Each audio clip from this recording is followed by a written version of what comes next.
네, 그럼 이번 임금 협상에 대해서 좀 더 자세한 이야기를 나눠보겠습니다. 현대자동차 올해 임금 협상을 취재한 유희정 기자 나와 있습니다. 예, 안녕하십니까? 네. 자, 먼저 올해 현대자동차 노사 임금 협상 결과 가장 관심받는 대목이 바로 이 기본급 동결 아닐까 싶은데요. 글쎄요, 어떤 의미를 갖는지 말씀을 좀 해주시죠. 네, 이 현대차 노사가 역대 임금 협상에서 기본급을 동결한 적이 굉장히 드물었다는 점을 고려해야 할 것 같습니다. 예. 이 앞에서 전해드렸지만 IMF 외환위기가 발생했던 1998년과 글로벌 금융위기가 닥쳤던 2009년 이 단 두 번만 기본급을 동결했고 이번이 역대 세 번째거든요.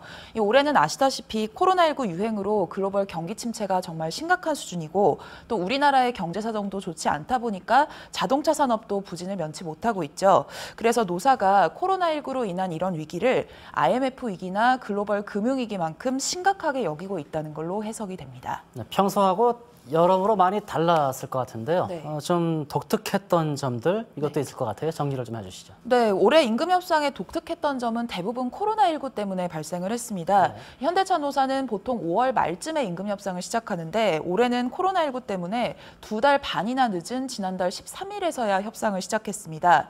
또 협상을 시작할 때 두 달 안에 성과를 내겠다고 구체적인 기간을 약속한 것도 이례적인데요. 역시 코로나19 위기 속에서 임금 협상에 힘을 낭비하지 않겠다 이런 뜻으로 해석이 됩니다. 실제로 올해 임금 협상의 경우 상견례부터 잠정 합의안 도출까지 딱 40일이 걸렸는데 글로벌 금융위기 속에 협상을 벌였던 지난 2009년의 38일에 이어서 역대 두 번째로 짧은 기간입니다. 네, 어쨌든 현대자동차는 이렇게 마무리가 돼 가는 것 같고요. 또 울산의 또 다른 대규모 사업장 현대중공업 같은 경우에는 이렇게 속도가 나지는 않는 것 같습니다. 그 이유가 뭘까요? 네, 현대중공업 노사는 지난해부터 시작했던 2019년도분 교섭조차 마무리를 하지 못하고 있습니다. 이 가장 큰 쟁점은 지난해 회사의 법인 분할 과정에서 발생했던 조합원들에 대한 회사의 징계, 그리고 회사가 노조를 상대로 낸 손해배상 청구 소송의 문제인데요. 이 쟁점에서 노사가 입장 차이를 좁히지 못하면서 임금 교섭에도 아무런 진척이 없는 겁니다. 이러다 보니까 올해분 임금 협상은 아직 시작도 하지 못하고 있는데요.